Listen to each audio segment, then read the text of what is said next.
too many buttons. T-shirts, that's right. It's all I really want to do is wear jeans and T-shirts. So maybe I should just do that. I don't know. Hi, everybody. Hi. Thank you, Brian, for your voice this morning. Thank you, Nico. I can't. So is there anybody so I drum, and I get to hide behind a drum kit and cymbals, and when I first started, I built up the front of the drum kit, so all you could really see were just my eyes peering over the top. And it took me a long time to sort of bring it down to where I would allow myself to be fully, as visible as possible. I can't imagine getting up here and singing. Like, that just, for me, that terrifies me. It's just like you're naked. I talk all the time. That's easy. Singing, that's just, to me, that's a bravery that goes beyond my capacity at this point, to be able to get up in front of people and sing. Also, I'd like to point out these beautiful flower arrangements that we get every week from our flower arrangement team. It's amazing when you ask for something in this world, and then I think there's like a group of 5 people that have now stepped forward and offered to bring every week a floral arrangement for being up here upon my request. That's just like amazing to me. Yeah, that's like, those people are, yeah. And I have found that they're so simple and elegant. Like, it's amazing. So today's talk, it's the environment. The actual quote, sorry to the camera people, I'm driving them nuts with my wandering. So they gave me this floor, and I get to...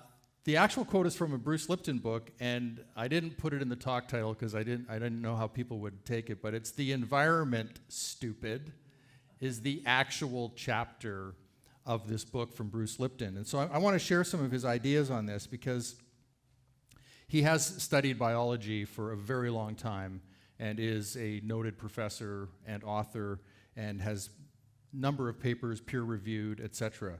So I'm kind of picking up from last week's talk, which was the talk was on order, because what I failed to mention last week was the month of September is the power of order. So in case anybody was left here going, I wonder why he talked about order today. It just seems so random. That's why. And so I'm going to continue with that. So I want to bring into this the conversation of our environment, not just the external environment, but the internal environment that we create, as well as our thoughts and our words and how those also create an environment for both ourselves and for other people. And hopefully I'll kind of tie all this together into something that you can leave here and maybe have something to go home with. So Lipton says, when the cultured cells you are studying are ailing, you look first to the cell's environment, not to the cell itself, for the cause. So that's what he found looking through the microscope, that he first discovered you need to actually look at what is the environment that these cells are in. Now, when I provided a healthy environment for my cells, they thrived. When the environment was less than optimal, the cells faltered. When I adjusted the environment, these sick cells revitalized. And if you read the newsletter, you will see that I had put a quote that came from this book from Darwin, and that quote is, "In my opinion, the greatest error which I have committed has been not allowing sufficient weight to the direct action of the environments, example, food, climate, etc., independently of natural selection." So for those that know Darwin, it was natural selection that he had written about, and he's admitting that he did not take into account how much the environment will affect living organisms, cells, not just the individual cell, but the collection of cells as well. What is that going to do? How are you going to respond? So if we take that to the human level, our lives, ourselves, we can begin to maybe look that, wow, everything kind of matters. Like everything that's going on around me in my life, my thoughts, my feelings, the people I hang out with, the shows I watch, the books I read, all of that stuff begins to affect us because that is the very environment that we're living in. He believes that this has led to, this idea of gene study has led to an overemphasis on genes. And, people might say, it's in my genes, man. That's just the way I am. It's not true. The genes will sit idle in a lot of cases until something triggers them. That's the environment that he's talking about. So there's a study, so this is really about epigenetics, the study of biology, the study of cells and the factors that affect them. And you can go on to legacy and what does our past from our ancestors even look like. So I've said this many times, I work on these ideas and then suddenly things will show up. So I had been sort of formulating this talk, and then yesterday morning I woke up, did my morning routine, checked in. I've got this group of guys that I check in with every day. One of them had shared an article on epigenetics that morning, like literally 2 hours earlier, he had posted that, and I was like, oh, that's interesting, so I read that. Here's what I took from that. So this was a published research a decade ago on the Dutch hunger winter, which happened near the end of World War II. This was an extended period of famine that took place towards the end of World War II when the Nazis had blocked food supplies in October 1944, thrusting much of the Netherlands into famine. When the Dutch were liberated in 1945, more than 20,000 had died of starvation. Pregnant women were particularly vulnerable, and the famine impacted the unborn children for the rest of their lives. So here's what they found in their studies. Scientists found that those who had been in utero during the famine were a few pounds heavier than average. The thinking goes that the mothers, because they were starving, automatically quieted a gene in their unborn children involved in burning the body's fuel. When the children reached middle age, they had higher LDL, bad cholesterol, and triglyceride levels. They also suffered higher rates of obesity, diabetes, cardiovascular disease, and schizophrenia. When scientists looked into why, they found that these children carried a specific chemical mark, an epigenetic signature, on one of their genes. And they believe that it was this event, even though they were not born yet, they were in utero, this event affected them and affected them for the rest of their lives. That something was triggered in them. The body said, hey, whoa, got to deal with this, figure this out. And so it did something about it. Now, at the same time, somebody else sent me a podcast to listen to. And this is from Dr. Brett Weinstein. He's an evolutionary biologist, the author of A Hunter-Gatherer's Guide to the 21st Century. And the conversation they were having was about ancestral, our ancestors and how that might affect us. And what the takeaway here is that the idea is that we have two ways of thinking. We have the cultural mode, which we get from our ancestors, and we have the conscious mode, which would be in the here and now, right? We're dealing with something right here and now. So think of it this way. If we go way back, hunter-gatherers, maybe they end up on a boat and they go across the water, they end up in a new land, and there's all sorts of new types of animals, weather, all of those things are different. So they're going to have some legacy from their ancestors of how to do things, right? They will have skills passed on to them that they will know how to do, but they will also run into new challenges which they will have to think of in the present moment. So this is where we begin to formulate new ideas. Another way to look at this, maybe, is think of a skyscraper. At some point, all we knew how to do was like build a little hut. Maybe dig a hole somewhere. If you like hobbits, maybe we built something in the side of a hill. But so we had one-level structures. Then we learned how to do 2 or 3 level structures till the point where we got to skyscrapers. And each way along that line was dealing with new challenges and new ideas formulating on how to do something different. So we had this legacy that has come from our ancestors, and then we have the conscious thinking today. To the point now where at the top of a lot of high-rises, you will see telecommunications antennas and things. Those weren't around 70, 80 years ago, but they're around today. So again, we adapt, we take what we know, we have marks within us, we understand how to do things, and then in the conscious moment, we also create or recreate what we need to do in that moment. And you could argue that maybe right now things are going so fast, things are changing so fast, we're not even adapting. Like the future could be really difficult because we've had hundreds of thousands of years of evolution to get us to this point, and in the last 100+ years, we've gone to the moon. Like, it's crazy the amount of changes that we've undergone. So, why am I telling you all this?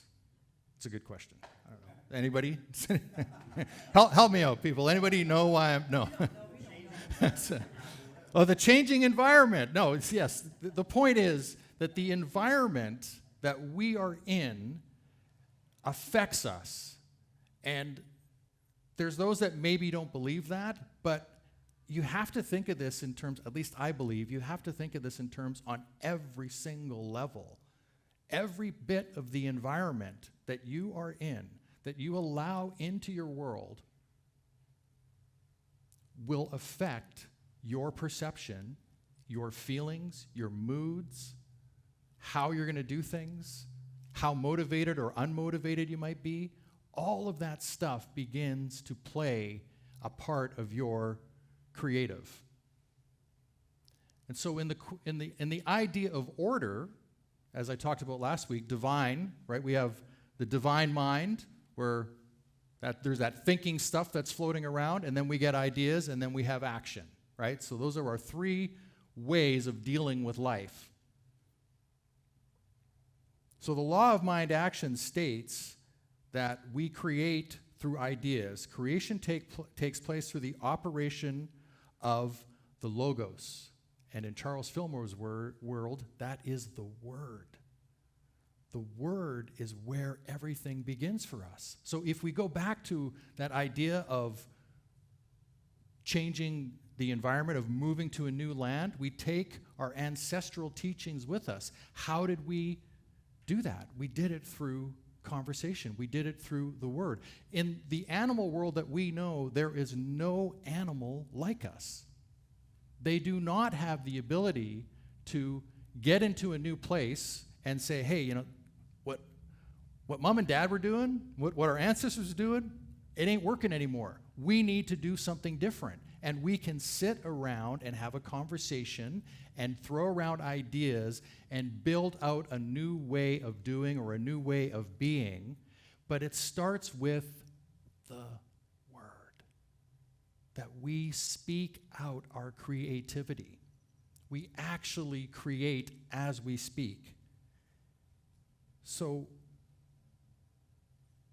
what Fillmore wrote is, the beginning is always now, since it has to do with the eternal and not the timeline.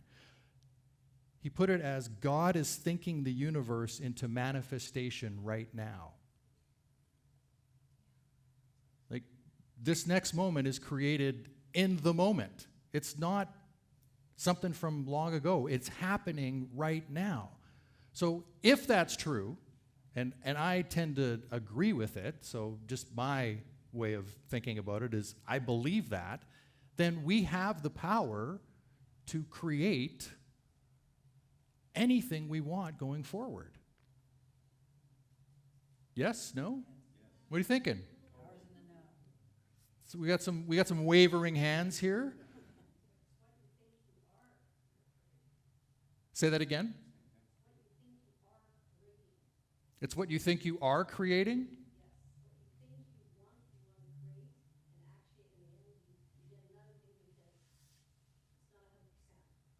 Right, so what you're saying is that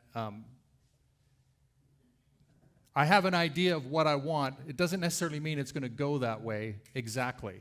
Is that correct?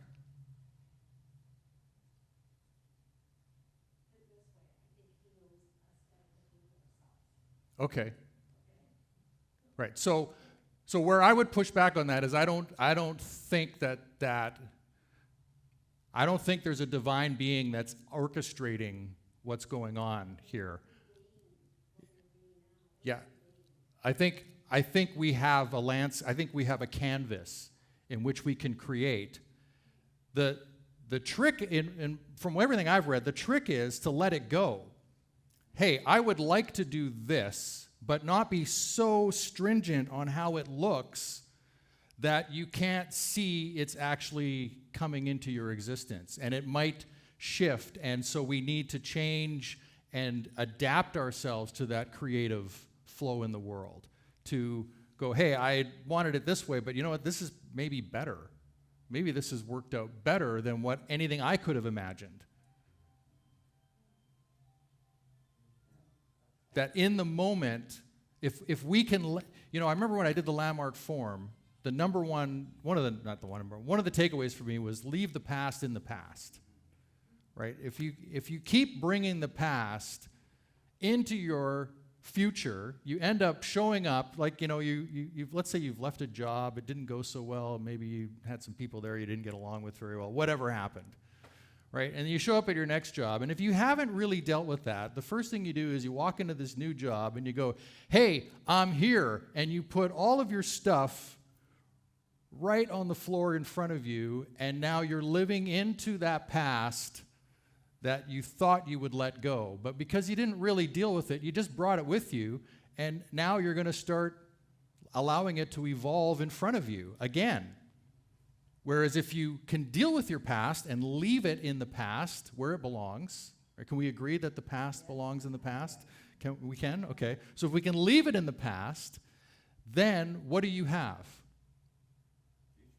You have an empty space to which to create into. You become what you think about. Your emotions, all of those things become your experience and your perception. And, it's like that argument, hey, I want a new Volkswagen Bug car, and then you see them everywhere, right? Because you've set it up in your mind that that's what I'm looking at, and now the universe, God, Creator, shows them to you everywhere.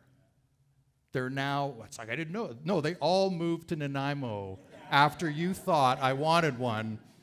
Then all of them came to Nanaimo, and now you're seeing them here. I don't think that's the way it works.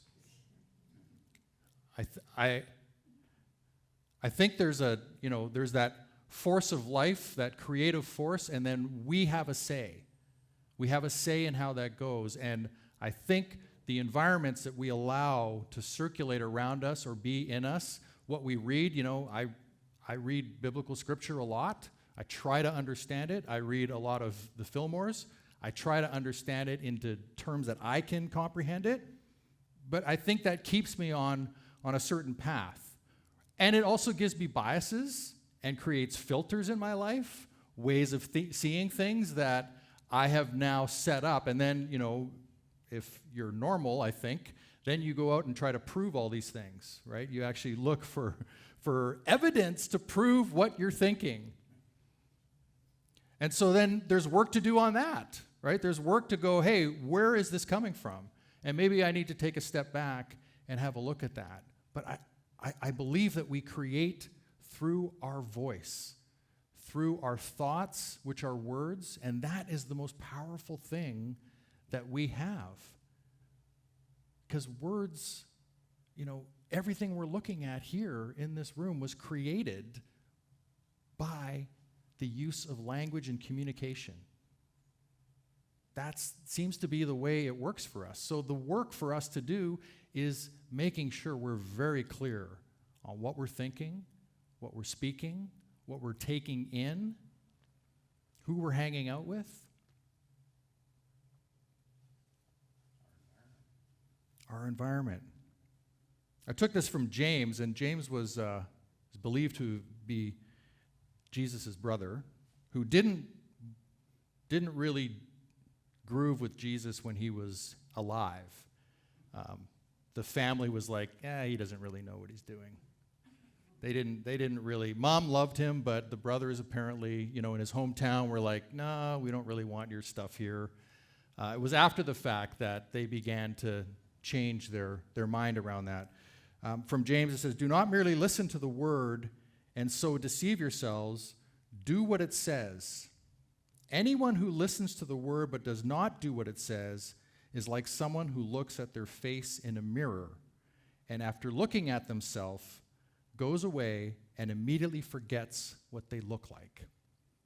But whoever looks intently into the perfect law that gives freedom and continues in it, not forgetting what they heard, but doing it, they will be blessed in what they do." And so last week I talked a little bit about that word that we get from inside, those feelings that we get, those ideas that we have of the truth of who we are, the truth of who we know to be who we are, and listening to that. And we all kind of agreed that sometimes we don't listen to that, right? Sometimes we get caught up here in the conscious mind trying to dissect it as opposed to going with that feeling, that word that is like, when you're in prayer and meditation, I don't know about you, but I feel like I have been spoken to. I feel like there is something that I need to take away from that was intended for me. It wasn't intended for everybody else. It was my experience. That's what I believe that is. And so bringing that out into the world is sometimes really hard to do. Sometimes it's easy to do. But I think if we do that, we're probably walking the right path for ourselves. So again, yesterday, one of my friends also sent me a Twitter feed. That sounds like oh no. But this was actually good. And it was, I'll leave with this poem, and then we'll have a meditation together. And I don't know who wrote this poem. The person who put this on Twitter didn't say. It says this, so I invite you to just, if you can, just close your eyes and just hear these words. "I asked for strength, and God gave me difficulties to make me strong. I asked for wisdom, and God gave me problems to solve. I asked for prosperity, and God gave me brawn and brain to work. I asked for courage, and God gave me dangers to overcome. I asked for patience, and God placed me in situations where I was forced to wait. I asked for love, and God gave me troubled people to help. I asked for favors, and God gave me opportunities. I received nothing I wanted. I received everything I needed. My prayer has been answered.